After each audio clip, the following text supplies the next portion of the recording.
Yeah, we are. What's up, people? Good morning to everybody. Taking a little break here. I want to thank Kyle for coming on. And if you have time, if you're going to join me live, I would appreciate that. If you're not and you're in the playback, I would appreciate if you listen to the show. Tell me what you thought, if you agree with anything I say, if you disagree, if you just have any just general comments about anything I said, leave it in the comment section. I don't get offended, you know.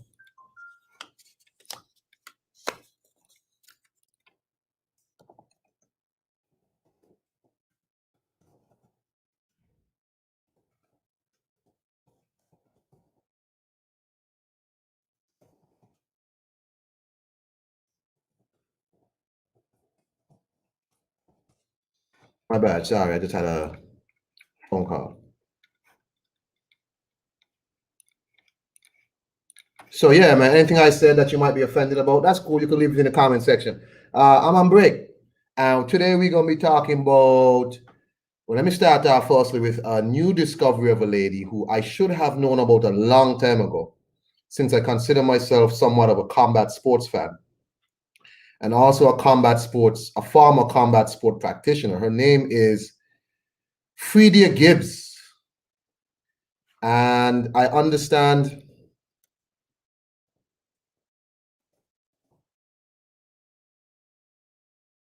that March is considered, in some places, Women's History Month.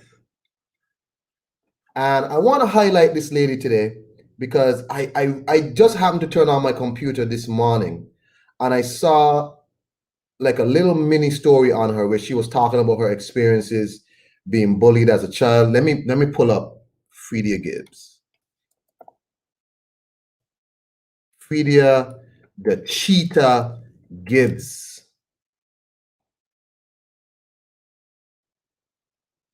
Called the most dangerous woman. Fredia Gibbs. Let me pull her up so you can see who I'm talking about.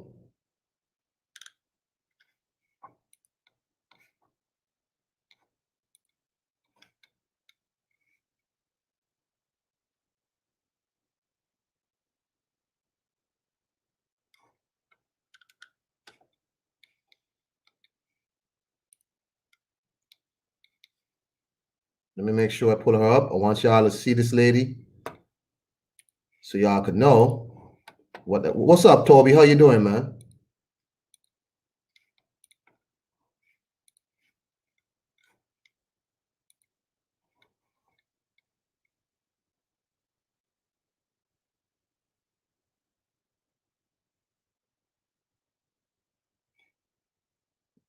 What the hell happened? StreamYard freezing up as soon as I tried to share the screen with Fredia. Why y'all trying to stop my attempt to give this lady some shine? Stop playing with me, StreamYard. Stop playing with me. But anyway, while StreamYard fixes itself, Fredia Gibbs was born, I think, in Pennsylvania or something. She was born in the 60s, I think. Hopefully, I'm not adding on too much age on her. I would probably apologize if I did. But she talks about in that mini documentary how she was bullied and, how she just really had to always be running from someone trying to abuse her in some way in terms of physically violence. You know what I'm saying? And one day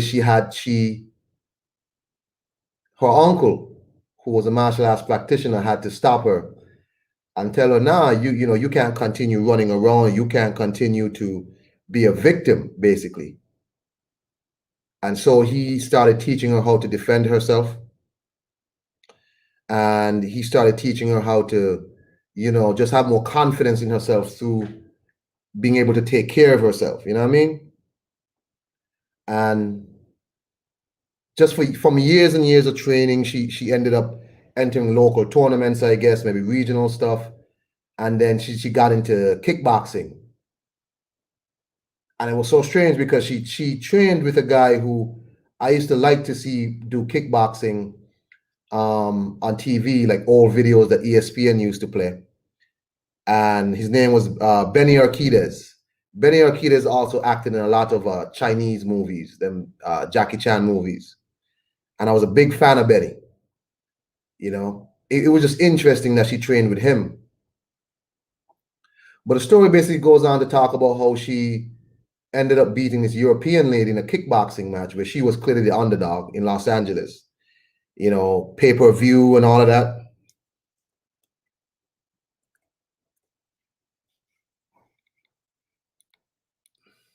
Man, what is happening?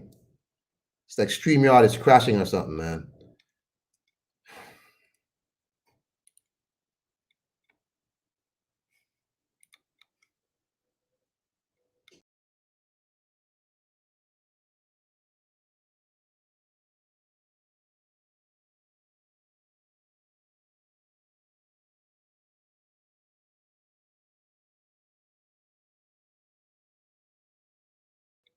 Sorry about that. What's up, D? Yeah, man, I try to share the Fredia Gibbs thing and it keeps crashing, but I want to make sure y'all know who this lady is. Oh, there it is. There it is. There it is. Here we go. Where is it? Fredia Gibbs. This lady right here.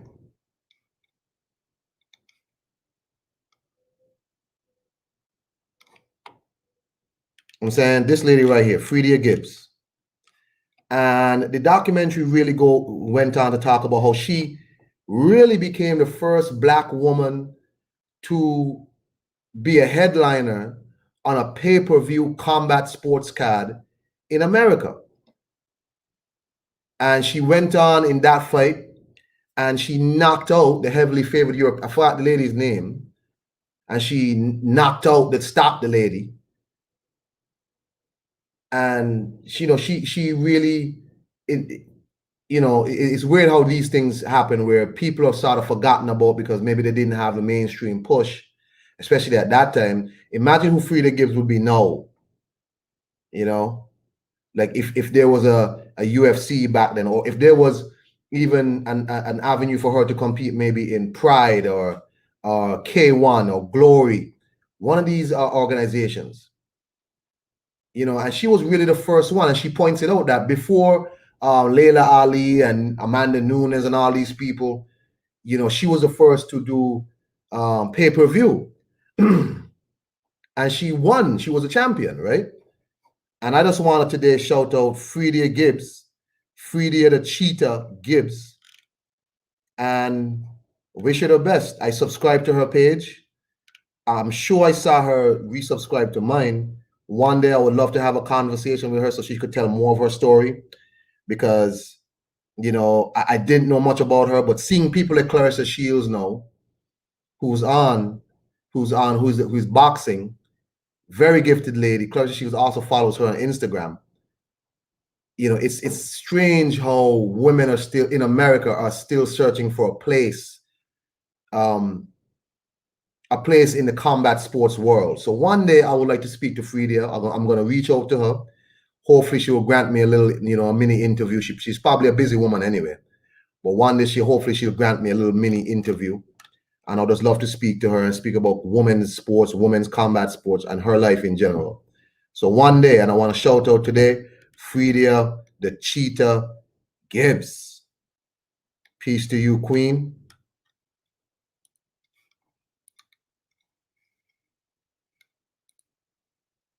Man, I saw that all in the video. The lady was a track star and all of that. It's crazy. She thanks like a lot of her she thanks her bullies for making her fast, right? And it's just so interesting because she said she was bullied a lot because of her frame. Maybe she had like an athletic frame. She was built different, so she was built to be an athlete apparently. But one day I'm hoping that she grants me a chance to just speak with her. I know she's probably busy, and my channel is not a big channel, so I'm not going to give her no publicity really. But I think this lady is so interesting. I'm going to start, looking more into her, researching. So if she does give me an interview, I won't come off looking stupid. That's all, man. Anybody wants to jump on with me, y'all know I don't stay on for a long time, because I'm going to get into Joseph Parker and Deontay Wilder stance. Two very simple and concise topics. Joseph Parker announced that him and his trainer Kevin Barry have parted ways. I have been a proponent for Joseph Parker leaving Kevin Barry for a long time because I feel like Joseph Parker has plateaued with Kevin Barry. Joseph Parker now seems to be in a level of stagnation. He kind of looks the same. The Junior Far fight really wasn't the catalyst for me. I think Junior Father's father style, that was just terrible all around. What's up, D? What's up, brother? Yeah, all good, man. So I'm here talking about Joseph Parker leaving Kevin Barry. But what's interesting is that Joseph Parker said, the report said that it was a mutual decision because Kevin Barry wants to move back to Vegas as he lives in Vegas. But Joseph Parker wants to spend more time with his family in New Zealand. Parker has a fight coming up with Chisora. They've pretty much confirmed it live on YouTube, both of them. My thing is, if you're gonna leave Kevin Barry, okay, and you're gonna stay in New Zealand, how does that help your boxing? I don't know no big time boxing trainers in New Zealand, and I'm really wondering what does Joseph Parker plan to do? Because if you're this close to a fight and you change trainer, but you want to stay in New Zealand, how does this help you? I'm a bit confused. D, have you seen the report? Yeah, I have. Also, I don't know if you know, but the date has been given for that fight. They agreed to it, but they already established the date already too, May 1st. But I was talking about this earlier because I was speaking on this fight on my morning live as well. Lennox Lewis said something, you know, profound about that training situation. It's really about the individual because some guys can move from trainer to trainer and not miss a beat. They peak out or, plateau from what they learn from one trainer. And then they start to get more from another trainer, and it's beneficial. They can implement all of this. So they're getting more information from different trainers and it works for them. And Lennox pointed himself out and a few other boxers that work for. But then some individuals need consistency. They need structure. They need that, bond. So it doesn't work for them. So we will have to see how it plays out. I've always been a kind of against switching trainers like right before a fight, but it's not much time. This is a quick turnaround for Joseph Parker, right? He just got out of a fight with Fire. He's turning around. So it's not much time for him to mess around and dick around with who his trainer going to be. So he just pulled the trigger. We'll just have to see how it plays out. Derek Chisora, I think it was, if you're going to switch trainers, Iron Cone, I think with this level of competition is probably the best to do it with. You know what I mean? You don't want to go in there with a guy like a Joshua or something, then switch trainers for that camp. But with a Chisora that's, pretty much a gatekeeper in this era right now, it's probably not the worst thing. So if you had the idea to switch trainers, probably a good time to do it now. I guess. And, Derek Chisora, though, has had times when he surprised a lot of people where he's come better prepared than people thought he would. Like, I remember who's this now? Is this a troll? Who's this? Who's this? He's not a troll, but he got it. As long as he conduct himself, you might have to remove him. But he's not a troll. But he's young. He's young, and sometimes he don't conduct himself right. D. Jefferson, what was that? About a few days ago when you kicked me out the panel for. Okay, see, look, MMA champ, check this out. Kong just asked if I was a troll. If you was a troll, right? Because he doesn't like nonsense. So this ain't the place for that, bro. This ain't the place for that. Whatever happened, that's not the place for that. It's not. Sorry, but if that's what you want to come talk about with D, that is not here. Right. So that's what I was just telling you, Kong. He's not a troll, but he doesn't understand all the time how to conduct himself on grown men panels. So MMA champ, talk boxing, fam, or you gonna be removed, and it ain't gonna be my fault. I'm telling you now. You gonna stay in the room, MMA champ, or you want to go? I'll stay. But right, what are we talking about? So you came on to talk to D, really? Yeah, that's what I'm saying. Like, you got to come to these panels to talk boxing MMA champ, not D Jefferson. Nobody cares about that, fam. Hey, Well, anyway, so Joseph Parker announced that he left his trainer, or him and his trainer decided to split ways, Kevin Barry. But he's decided also that he's going to stay in New Zealand where Kevin Barry goes back to Las Vegas. And I personally have been a proponent that Joseph Parker needs something different. Leave Kevin Barry or do like Anthony Joshua, where he brings somebody else in to give him a different look. You know what I'm saying? And it worked out for Joshua. But Parker has said he's going to stay in New Zealand. What do you think about that? I think you can't teach an old dog new tricks. And I think Joseph Parker should retire. I think he's in it for the money now. You know, his style is really not enough to win against the top guys. You know, I think he needs more output, in my opinion. Yeah, that's what I think, and I think he holds too much. You know, he's a very he holds a lot, man. But I just think he needs to retire. I really don't think he needs a new trainer, because at the end of the day, how much is that new trainer going to teach him? Is he still going to be stuck in his old ways of fighting? I don't know. Okay. Well, it's weird, right, D? Because I commented the same thing. Was it on Rafi's channel? One of these other channels, where I said, yeah, hold on, Intangible was coming on. Oh, this is a big Joseph Parker fan here. Hold on, Intangible, hold on. So I was saying, like, is it that Joseph Parker has now relegated himself to saying, you know what?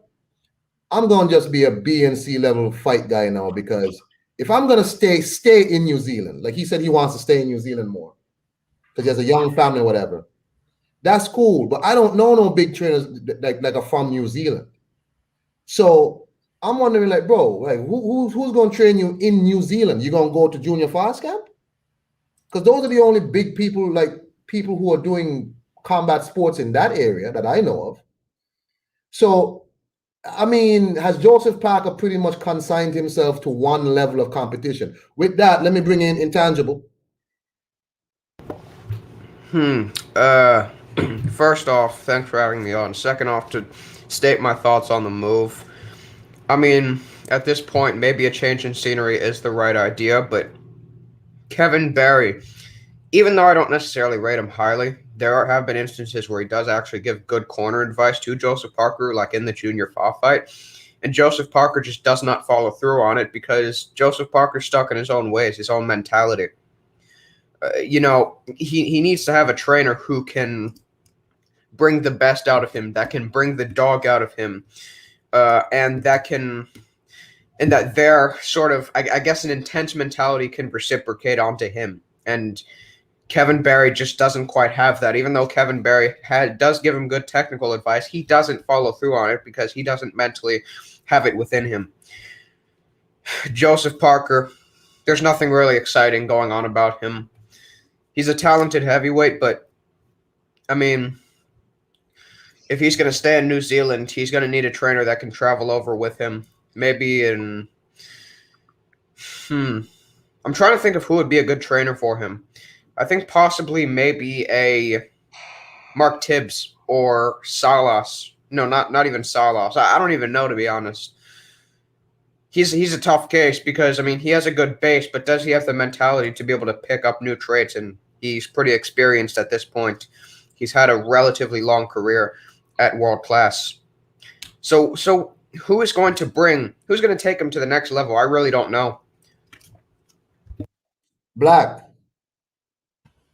Yes, King. I'm going. What's going on? Yo, what up? Joseph Parker left his trainer because he said he wants to spend more time in New Zealand, and Kevin Barry lives in Vegas.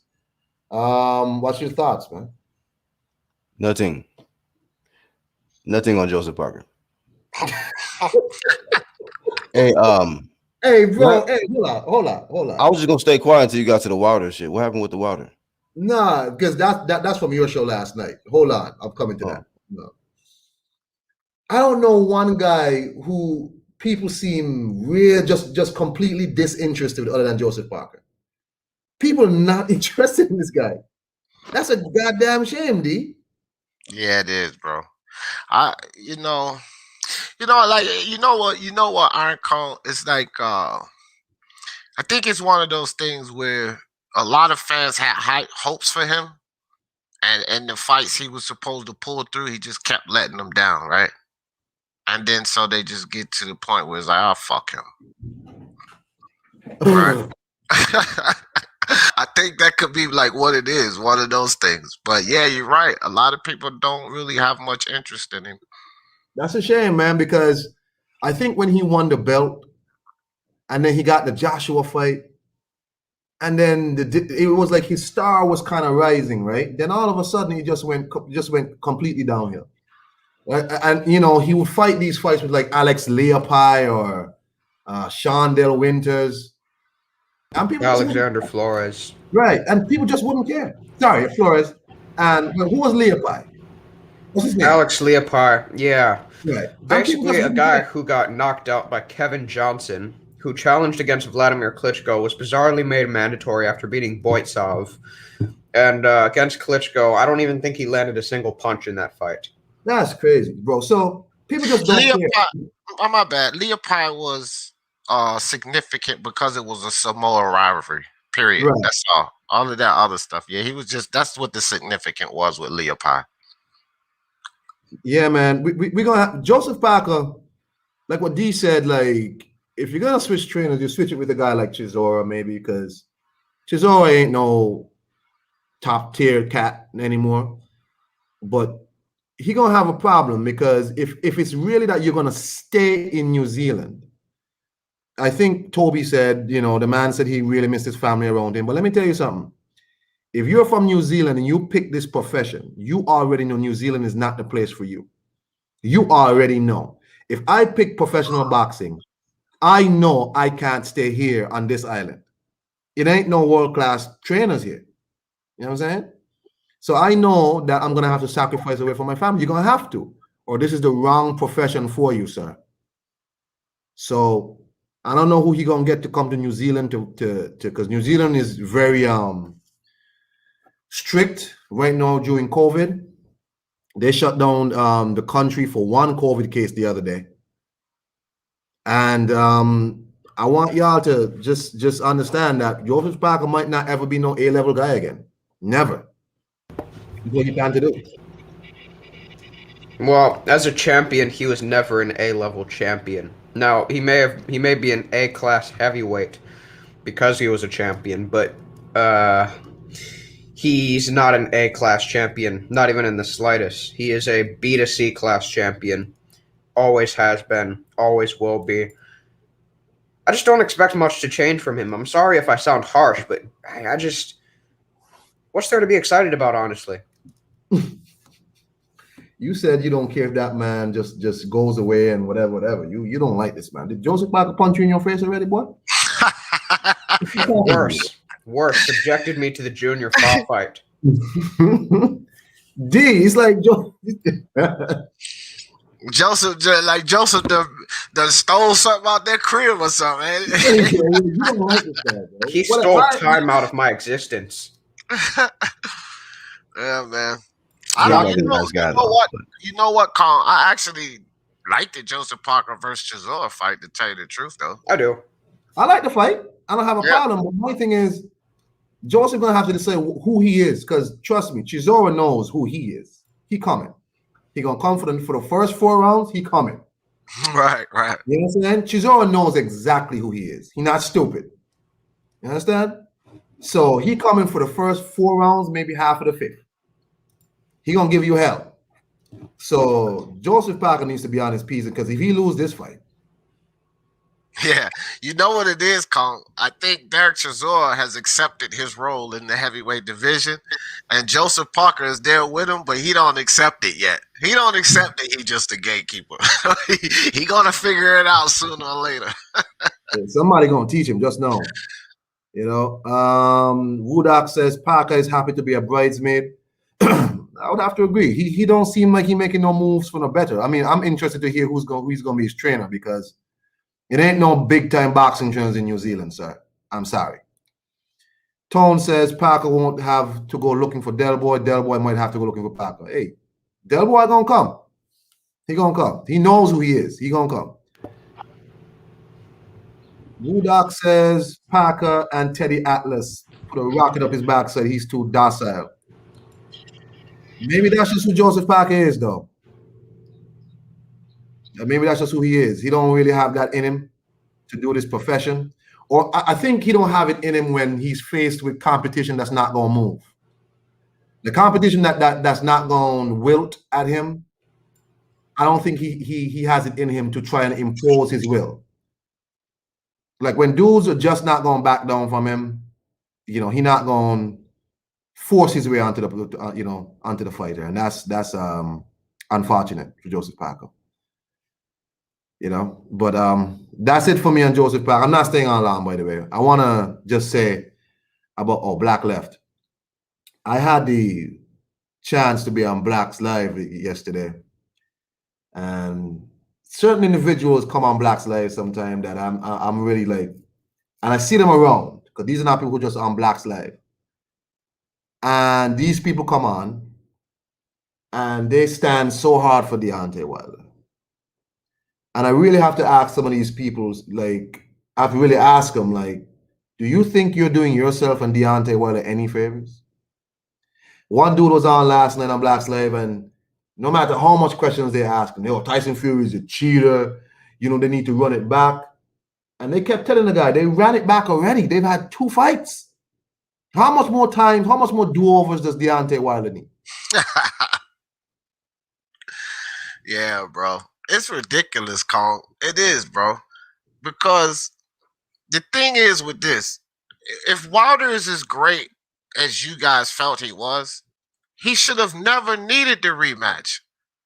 This was a guy, Tyson Fury was a guy who had been out of boxing for almost 3 years. Nobody cares about Sefer Safari and those foolish fights he took before you.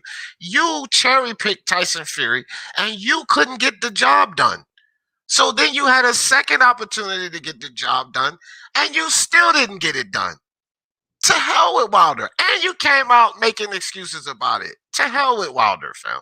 To hell with it. I'm just really disappointed with this whole, like, last night was bad because this dude, they asked the guy,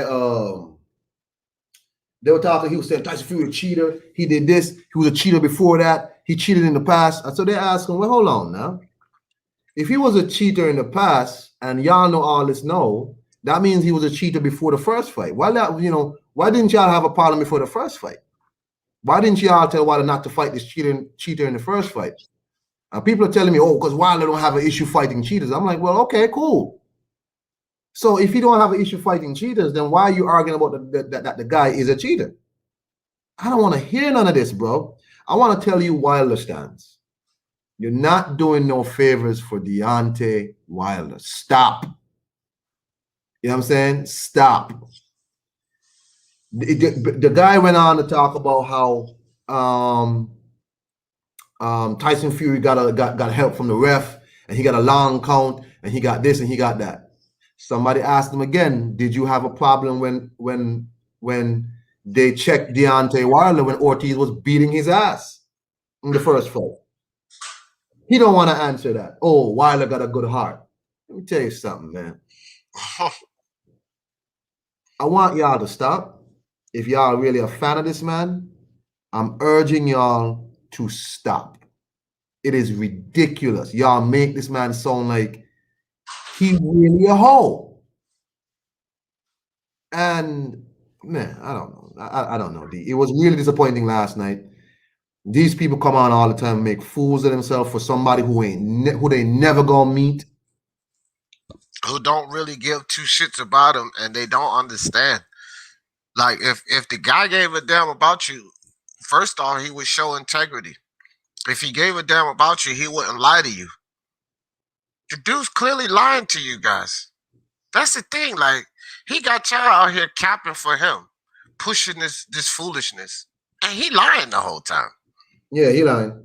Right. He's lying to you and got you out here looking foolish. And these people really think he cares. It's only about saving his face. It's not about you, fans. Listen to the foolishness. He's just trying to save his own face. It's not about you guys, but everything y'all doing standing up for this guy. You think that that's going to put any money in your pocket? You think it's going to put any less in his pocket? He doesn't care about you. I was just amazed at the whole discussion. And I was just disgusted by it because it's not getting no better. It's actually getting worse. The more he doesn't fight, there ain't going to be no Tyson Fury Joshua fight because Wilder going to stop all that. I'm like, bro, the only way there's no Tyson Fury was Joshua fight. Wilder ain't got nothing to do with it. Because if Tyson Fury don't fight Joshua, I know he's not going to fight Wilder. He going to fight somebody else. And, I'm just really disappointed that people still carrying this on. This stream wasn't really about no in-depth stuff, people. I wanted to shout out Fredia Gibbs mainly, but I added in the Joseph Parker stuff. But I really wanted to talk about that nonsense last night. I'm sorry, Black Gone. 1, 2 Kids here. 1, 2 Kid, what's up, man? Hey, what's going on? What's going on, Carl? Yeah, man. I was just talking about. What up, D?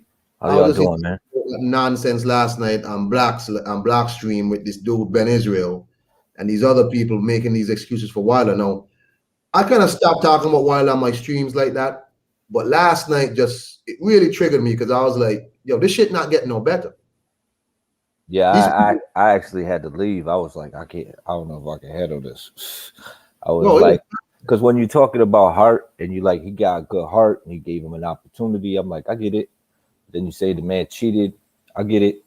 But when it comes to heart, I think, Breland, the only one in this corner that had enough heart to say, nah, man, something's not right or something's wrong. And with my fighter or whatever you believe. But even me, and I was chilling with my boy's son who's in his 20s, college student, and he was like, what? This is pointless. And I was like, I know, man, they should just stop this shit. I was like, I don't know why the ref is letting it go. I don't know, like this. There comes a certain point where shit just isn't. It's not going your way, and then it becomes pointless. You know what I'm saying? Now it's just a man getting beaten up in there, and it doesn't make any sense. So like I had Wilder win that fight prior. You know what I'm saying? I'm just keeping it. I'm keeping it 100. But I'm like, yo, this shit ain't working out, man. Like this shit is bad. Like this is not good. When I see one-sided whippings like that, I don't find it intriguing whatsoever, man. I don't. There's nothing fun about it. I don't like seeing people get beat up like that.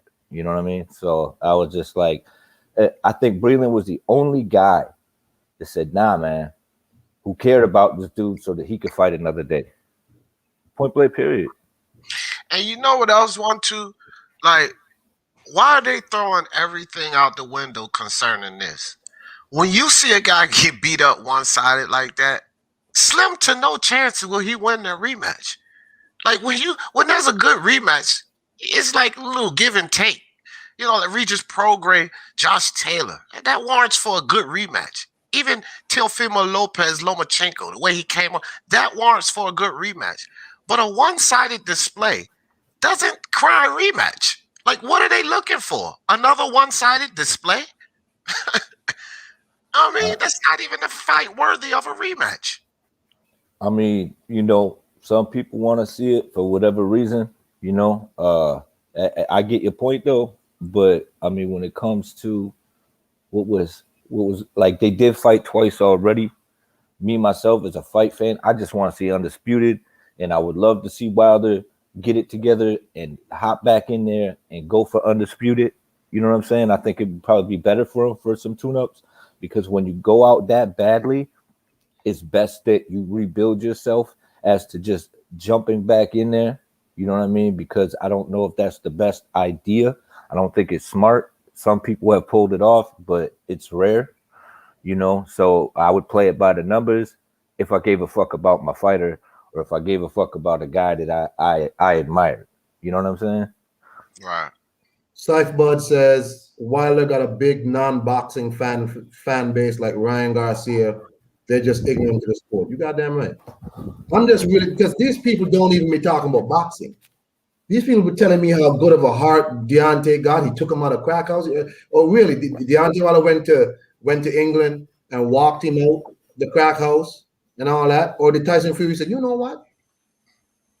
I might not be ready right now to fight Joshua, but I can get this motherfucker over in America. Was it likely that? Or because I think Tyson Fury had an offer to fight Joshua. He said no. Why was he anxious to go fight Deontay? Like you said a long time ago, Carl. They cherry picked each other. You called that shit out a long time ago. I remember. That's where I got it from. Wasn't it for less money? Yeah, of course. Both of them were for less money. Less money and less money and less titles. Yeah. Yeah, but why did Fury pick him? Like, it's like they don't realize, like, bro, you know this dude could have fought Joshua. Like, what is it about Wilder that he saw that? Did he think Wilder was sweet? Like, I can get this dude. I think it's just it was sweet as a piece of candy. I think it's people is just ignorant to all the facts and just want to see what they want to see, and you can't convince them any otherwise. Basically, because they just caught up in the hype of a certain fighter and they want to ride with it. You know what I'm saying? And I get it. You know, they just it's just something to turn off everyday life and to rep for or whatever. But sometimes you got to pay attention to what you're repping, and you can't ignore all the things that both these guys have done on each side. You know what I'm saying? So it's a catch-22 when it comes to this shit. Like, people just gonna ride for people for nothing. You know what I mean? Like, I enjoy watching Ryan fight. I think the kid has got skills, but the way he's moving, I'll be knocking that shit. You know what I'm saying? I'll be knocking that shit. I'm like, it's not a big deal to me. These dudes ain't paying my bills. You know what I'm saying? Hey, man, I'll tell you, last night, I'm sorry Black is gone because I know Black was annoyed last night. Yeah. I had to go and come back and go because I couldn't just take all of that in like one plate full. I couldn't take that. I couldn't eat that much shit. You know what I'm saying? I had to save some and come back for later because it was just like, damn. It's not getting no better. The longer Wilder doesn't fight, the shit is getting worse. Bro, you hear those jagaloons that come over on my channel, dog, all the time with this. I kind of, look, man, it's a cult, fam. And it ain't just Wilder. It's that whole organization. They have a whole lot of cult-like followers. The whole organization. Because the shit that they saying about Tank Davis right now, this Mario Barrios fight, I'm like, are y'all stupid? Floyd just pulled this off on y'all with Leo Santa Cruz and Tank Davis. And I told you idiots then. That game was on my panel. He said, oh, this is it. Floyd can't pull this type of thing off no more. I said, the hell he can't. He can pull it off again because of people just like you. Y'all going to come out and support it and try to say how it's a good fight? It's a cult-like following. Tank versus Barrios is garbage, especially when you got Oscar Valdez, Shakur Stevenson right in his weight class who's in front of him. He has a belt at 135. Tank, Ryan Devin Lomachenko right in front of him. But y'all going to settle for a Mario Barrios fight? Come on, bro. It's a cult over there. They go for whatever fits the narrative for these fighters, and it's just stupid, bro. They blind to everything. Bro, you got Wilder stands out here threatening Ishe Smith that they're gonna kill him. I saw a dude do that shit on Twitter, and the guy clearly showed his gun, clearly showed his face. I was just like, but y'all serious? Are y'all for real? Anyway, man, that's 1, 2, 3 before I go. Joseph Parker split with Kevin Barry because Joseph Parker wants to spend more time in New Zealand with his family. He got a fight coming up with Derek Chisora in May, right, D? What's your thoughts? I think Joseph Parker got one foot out the game, man, and I think this ain't gonna help it. I think he got one foot out the game, And I think if he want to be with his family, maybe he should just go do that and leave this boxing shit alone. Possibly be an analyst. He a well-spoken dude. You know, I think he got the talent to do it. I just don't feel like he got the desire to really be in there mixing it up anymore. But that could, you know, I could be wrong. There you go. That's pretty much everybody's thoughts. Like, bro, this might not be for you, man. That you consign yourself. If you're gonna stay in New Zealand, ain't no boxing trainers in New Zealand, sir. But anyway, that's it for me, man. I ain't got much else to say. I just wanted to say the quick things, and I'm gonna get off. D, anything from you? 1, 2, kid. Hey, I appreciate you having me on, fam. Great discussion. I talk to you later, bro. 1, 2, I'm out, dog. See you. All right. See you, D. One deuce.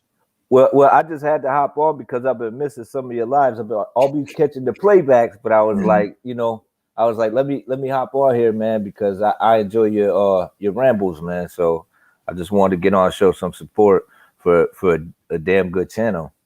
You know what I mean? I appreciate you, man. I just want these Wilder fans to stop, bro.